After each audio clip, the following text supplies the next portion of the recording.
Crysis is a first-person shooter video game developed by Crytek and published by Electronic Arts for Microsoft Windows and released in November 2007.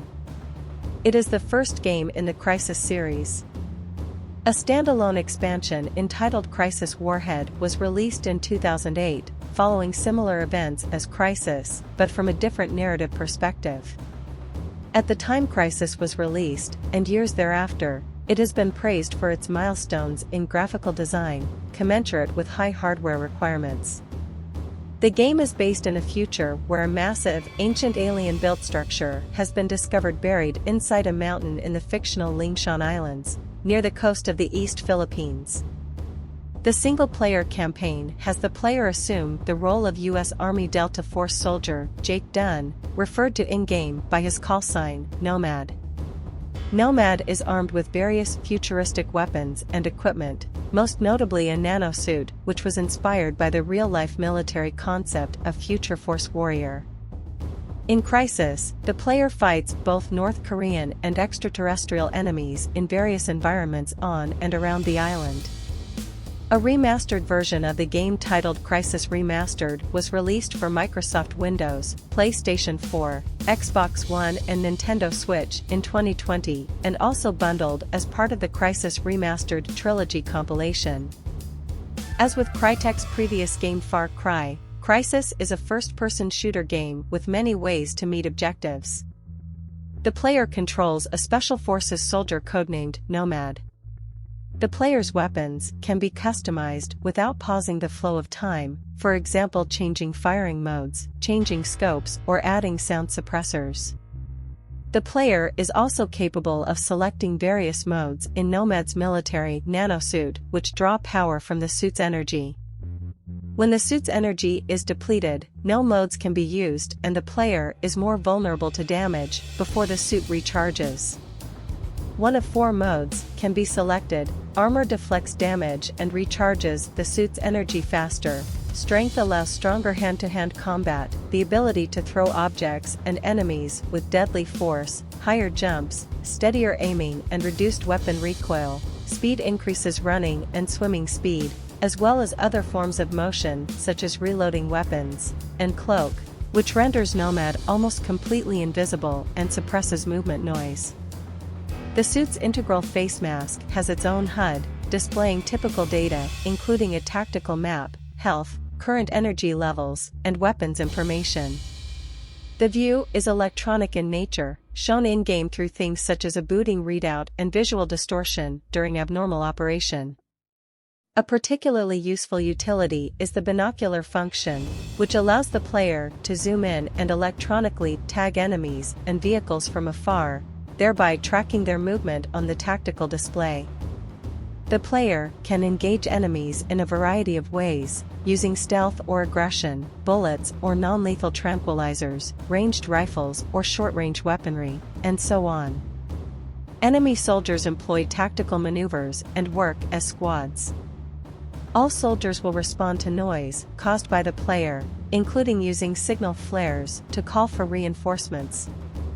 If the player has not been detected in the area, enemies will exhibit relaxed behavior, but if aware of the player, they will draw weapons and become combative.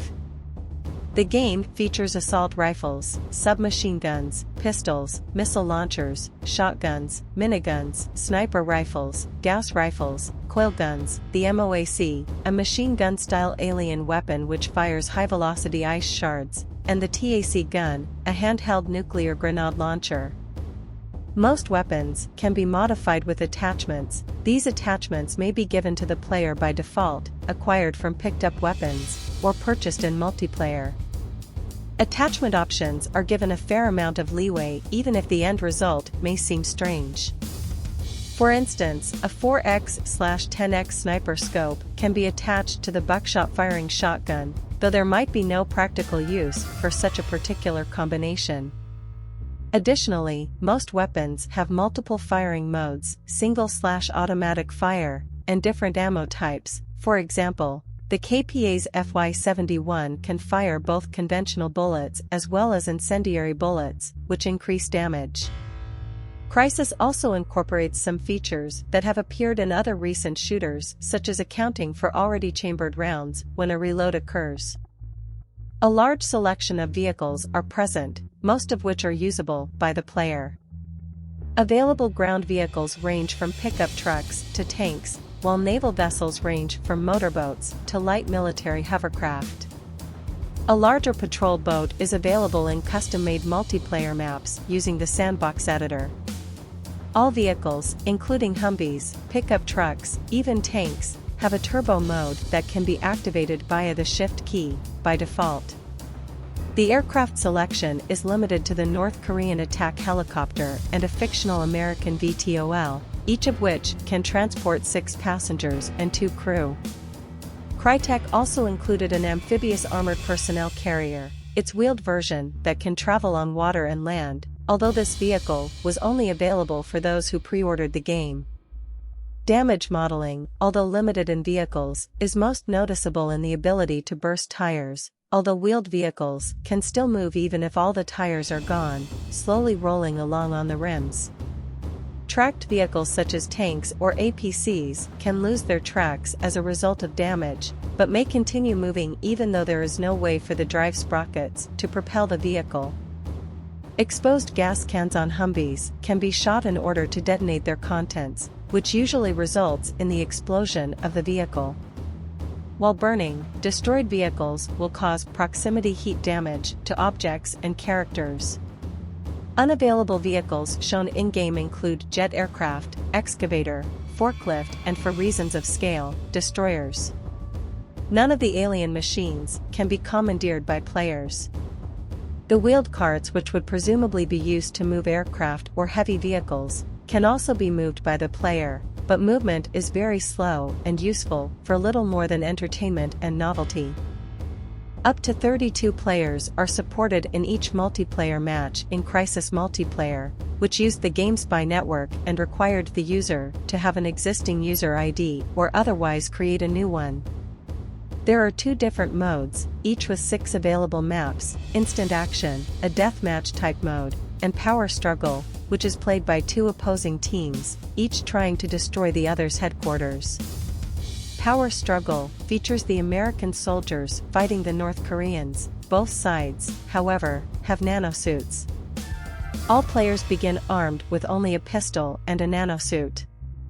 Weapons and vehicles can be found throughout the map, but generally must be bought by using prestige points, which are earned by killing enemies or capturing buildings. The aim of Power Struggle is to destroy the enemy headquarters, a task which is achieved using nuclear weapons in the form of a TAC tank, a TAC launcher, or by using a singularity tank, which generates a temporary black hole in the target area. To gain access to nuclear or singularity weapons, the player must first capture the prototype facility which is used to make them, and then use the alien crash sites which feed the facility with energy necessary to build up enough energy to build weapons of mass destruction. One must earn prestige points, attained by killing enemies and taking over bunkers, power stations, and factories, to buy weapons and vehicles, including any of the aforementioned superweapons. Some of the weapons available in the game are machine guns, pistols, a shotgun, a precision rifle, ammo, a rocket launcher, explosives, and a Gauss rifle, a sniper-type weapon able to kill another player in one shot. The advanced weapons available for purchase from the prototype factory, aside from nuclear and singularity weapons, require 50% energy. Weapons the player can buy are the handheld minigun, the MOAC, which has infinite ammo and fires ice shards, and the MOAR, which is an upgrade that can be attached to the MOAC, causing it to fire a beam that will instantly freeze all enemies and some vehicles. Capture the Flag, originally planned to be included in the game, is no longer part of the game mode lineup, due to its similarity to Power Struggle. Even so, Jack Mamais, lead designer, stated that Crytek hopes that this mode will be developed by the modding community. Crytek CEO Chebot Yurli also said that Team Action would not be included as a multiplayer mode, because players would gravitate towards either Instant Action or Power Struggle. On April 14, 2014, Crytek announced that the multiplayer mode would be unplayable after GameSpy switched off its servers on May 30, 2014. The game begins on August 7, 2020, when North Korean forces led by General Ri Chon-kyung take control of the Lingshan Islands. A team of American civilian archaeologists, led by Dr. Rosenthal, send out a distress call indicating that they have discovered something that could change the world. A week later, United States Army Delta Force's Raptor team is dispatched to the islands, with the core mission of evacuating them and securing any valuable information that they have. The team consists of Nomad, Psycho, Aztec, Jester, and team leader Prophet, all under code names. They are outfitted with technologically advanced nanosuits, which help protect them from gunfire and explosions, as well as giving them superhuman strength and abilities. As they perform a high-altitude jump onto one of the islands, an unknown flying entity disrupts the jump by smashing into Nomad, and the team is separated. The crash deactivates Nomad's nanosuit and destroys his parachute, but he is saved because he lands on water and his suit absorbs the impact of the landing. After he makes his way to shore, Prophet is able to reset Nomad's suit remotely, restoring its normal function. As Raptor team regroups after the jump, Aztec is killed by an unknown entity. When the team finds him, they discover that whatever killed him also killed and dismembered a nearby squad of KPA soldiers. The remaining members of Raptor team proceed with the mission. Along the way, they discover the hostages' boat frozen on a hill near the coast of the island.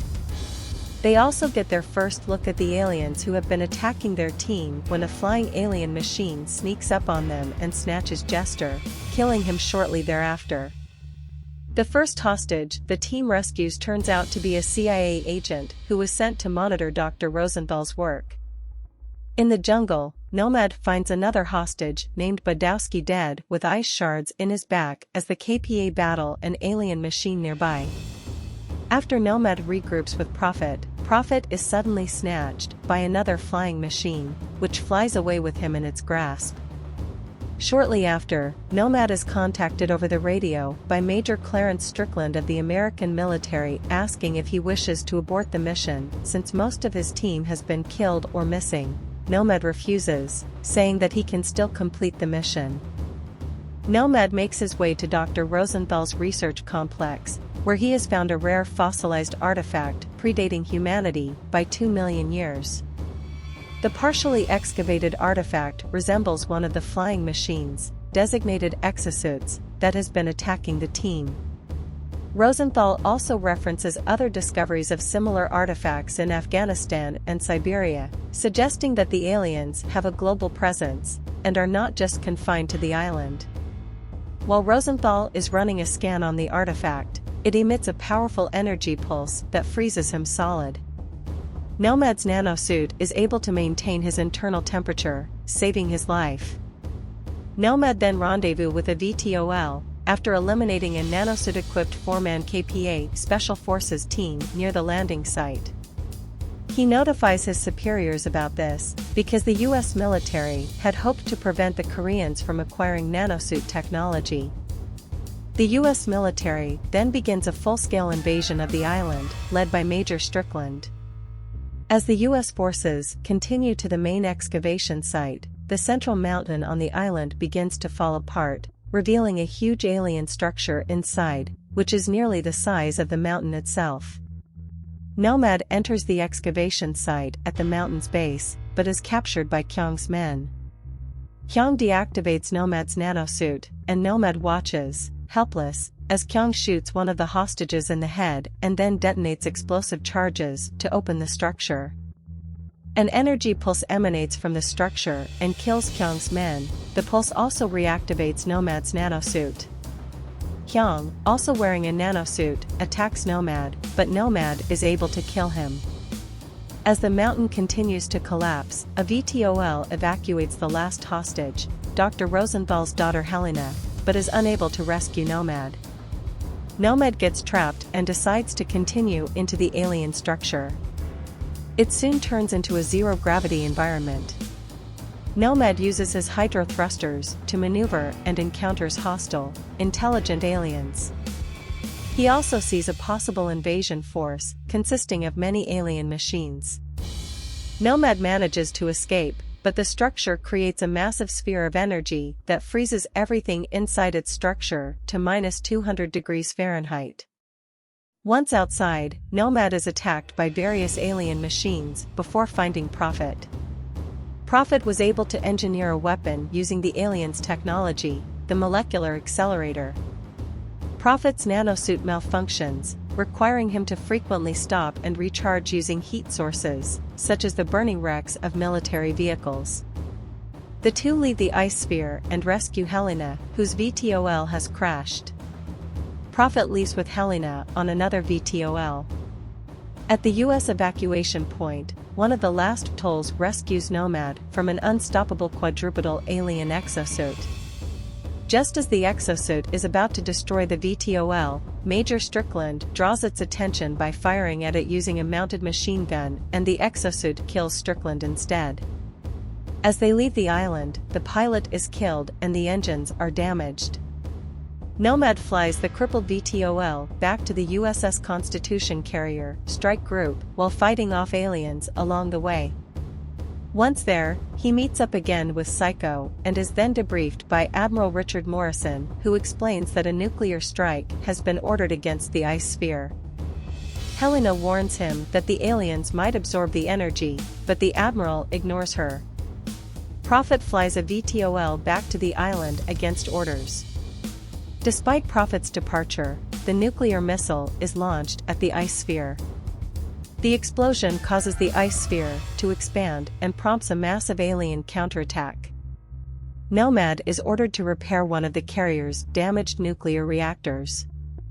The nanosuit is resistant to high levels of radiation, although prolonged exposure proves deadly. While Nomad is in the reactor room, Helena sends an experimental signal through Nomad's suit that causes several alien machines to absorb too much power and overload, destroying them. As Nomad returns to the carrier's flight deck, Admiral Morrison is killed and Nomad takes the prototype TAC cannon. On the flight deck, Nomad fights an alien exosuit similar to the one that killed Strickland. A massive alien warship then emerges from the sea, and Helena manages to deactivate its shields by sending a signal through Nomad's nanosuit. Nomad then uses the TAC cannon to destroy the alien warship, which crashes down onto the carrier and begins to sink it. Nomad runs across the flight deck and jumps off the carrier into the waiting VTOL, which is piloted by Psycho. As they fly away, Helena is nearly pulled out of the aircraft by the energy field created by the destroyed alien warship. The ship drags the Constitution beneath the surface and vaporizes, creating a massive vortex that engulfs and destroys the entire carrier fleet.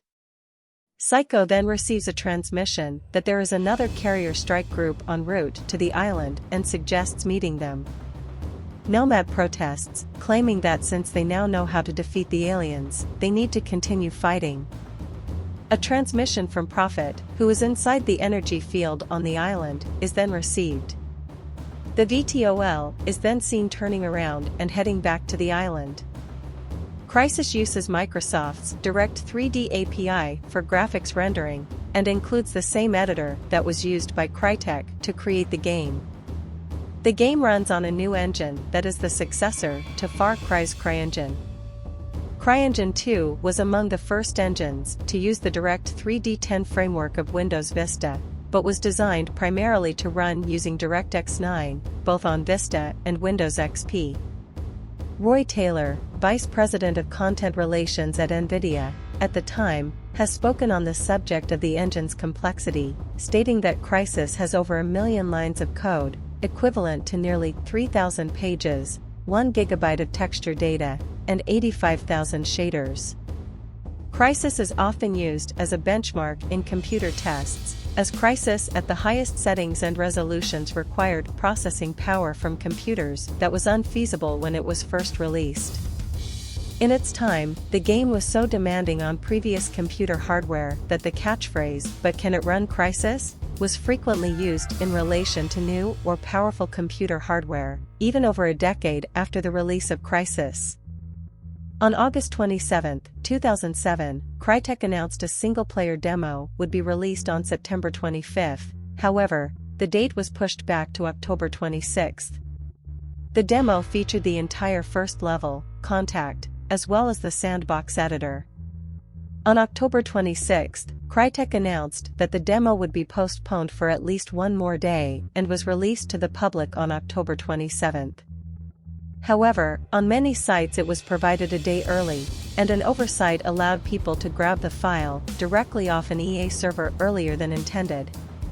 Shortly after the demo's release, some enthusiasts found that, by manipulating the configuration files, most of the very high graphics settings, normally reserved for DX10, could be activated under DX9.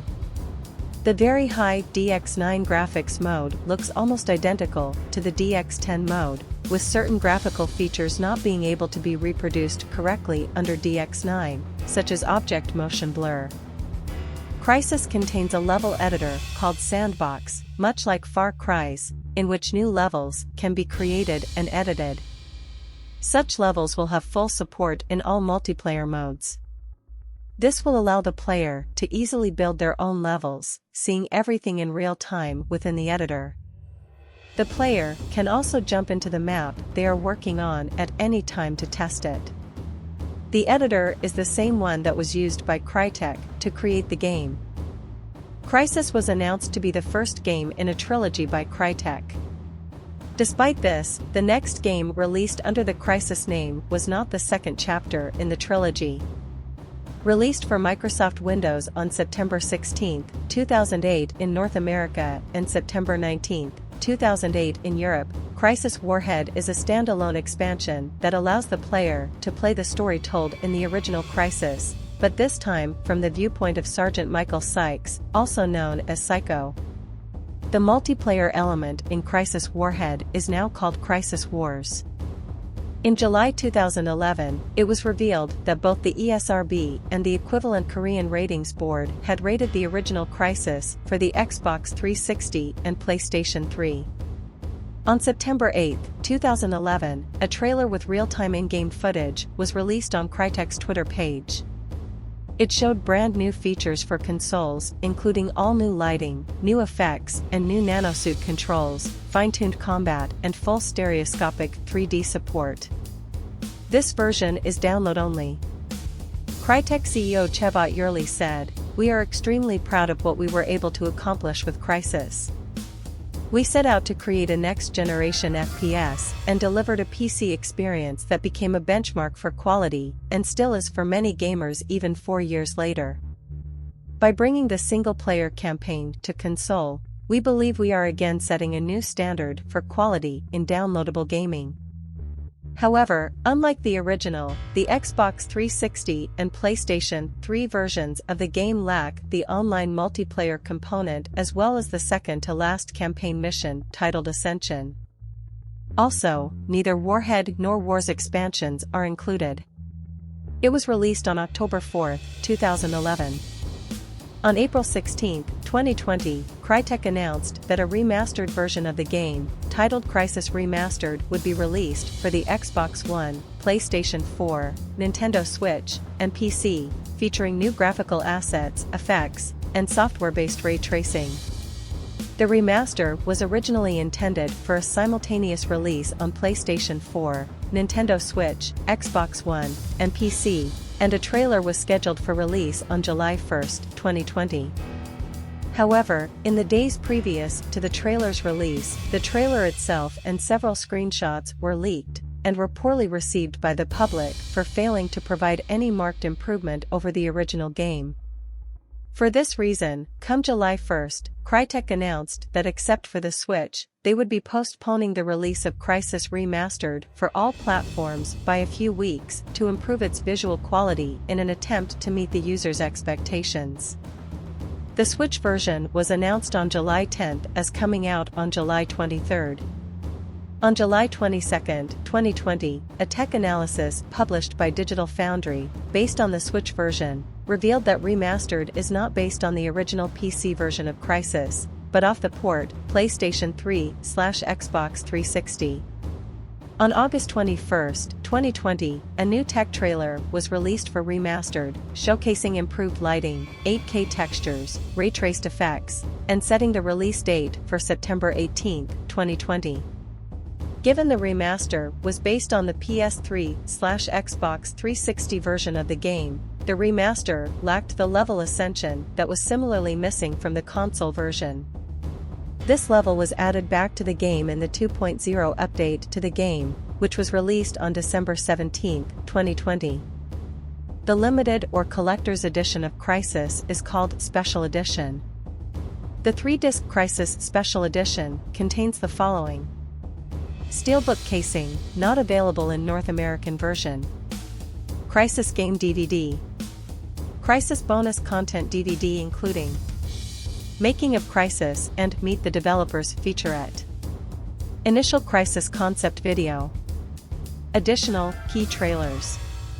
Showreel of original concept and production artwork. High-resolution screenshots. Storyboards. A 28-page game manual. A 16-page concept art booklet. An exclusive in-game multiplayer amphibious APC vehicle. Official soundtrack CD by composer Inan Zur. The South African release also included an EA Crysis t-shirt. Upon its release, Crysis was met with critical acclaim. Review aggregator website Metacritic rated the PC version 91 out of 100, the Xbox 360 version 81 out of 100, and the PlayStation 3 version 81 out of 100. The game was awarded a 98% in the PC Gamer US Holiday 2007 issue, making it one of the highest-rated games ever in PC Gamer, tying with Half-Life 2 and Sid Meier's Alpha Centauri. GameSpot awarded Crysis a score of 9.5 out of 10, describing it as easily one of the greatest shooters ever made. GameSpy gave it a 4.5 out of 5, stating that the suit powers were fun, but also criticizing the multiplayer portion of the game for not having a team deathmatch. XPlay gave it a 3 out of 5 on its Holiday Buyer's Guide special episode, praising the graphics and physics, but criticized the steep hardware requirements as well as stating that the game is overhyped with average gameplay. GamePro honored Crysis with a score of 4.75 out of 5, saying it was a great step forward for PC gaming, but criticized the steep hardware requirements. IGN awarded it a 9.4 out of 10, hailing it as one of the more entertaining ballistic showdowns in quite some time. A retrospective review for bit-tech.net in June 2010 criticized the game for failing to deliver on its pre-release promise, saying that the art direction was boring and monotonous, that the nanosuit was underwhelming, and that the plot could be summarized as rescue these people who look to be being held captive by Koreans. Oh no, aliens! The review concluded by saying, Crysis was the epitome of style over substance. According to the Sim Exchange, the NPD Group reported that Crysis moved 86,633 retail units in the first 2 weeks of its release in North America, but while it beat their expectations, the sales were considered disappointing overall. 2 months later, on Electronic Arts earnings conference of the quarter, it was reported that Crysis had reached the 1 million units mark, and that it had exceeded their expectations. It received a Silver Sales Award from the Entertainment and Leisure Software Publishers Association, indicating sales of at least 100,000 copies in the United Kingdom. On the other hand, Chevot Yerli stated during an interview with PC Play in April 2008 that he was disappointed to see the game leading the charts in piracy, and because of that his studio would not produce any more PC exclusives, as he believed a game such as Crysis would sell 4 to 5 times more copies if it was released on consoles. Die Welt likewise reported that piracy had left the game with disappointing sales by April. Piracy figures released by Torrent Freak indicate that Crysis was indeed one of the most pirated PC games of the year. In June 2008, Chebot stated that while their hopes have not been met, the game has reached their real expectations, and in August he added that despite its $22 million €15 million budget, the game has turned profitable for them. By May 2010, the game had sold over 3 million units, and its standalone expansion about 1.5 million units, making it one of the best-selling PC games of all time. GameSpot awarded Crysis Best Shooter in its Best of 2007 awards, saying that it was this open-ended, emergent gameplay, the ability to let us tackle our challenges in whatever way we wished. They also awarded it with Best Graphics, Technical, and Best PC Game, stating that the firefights in the game are beautiful to look at, but extremely intense affairs that force you to think quickly, and reward you for doing so. It's a dynamic game, one that you can play several times to discover new things and to experiment with different approaches. PC Gamer awarded Crysis its Game of the Year and Action Game of the Year in its March 2008 Games of the Year Awards issue. PC Gamer also remarked that Crysis has pushed PC gaming to a new plateau, marrying the most advanced graphics engine ever created with phenomenal gameplay.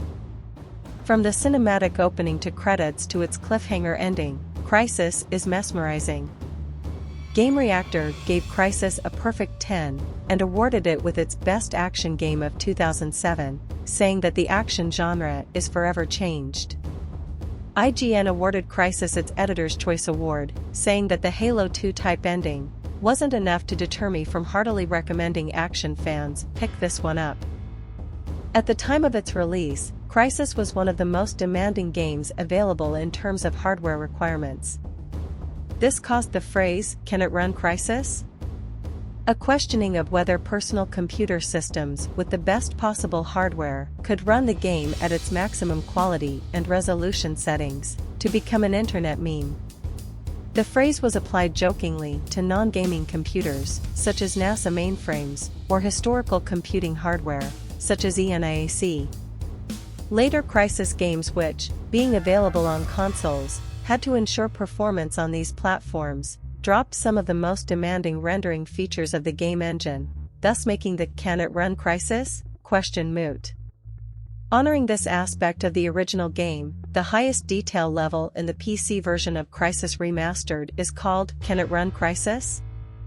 On May 30, 2009, Crytek announced the second chapter in the Crysis trilogy, which continued where the first game ended. Released on March 22, 2011, Crysis 2 was developed for Microsoft Windows, PlayStation 3, and Xbox 360. In addition to seeking a United States trademark on the name Crysis, Crytek sought to trademark the names Crysis Wars, World in Crysis, and Crysis Warhead. On April 16, 2012, EA and Crytek officially announced that Crysis 3 was in development.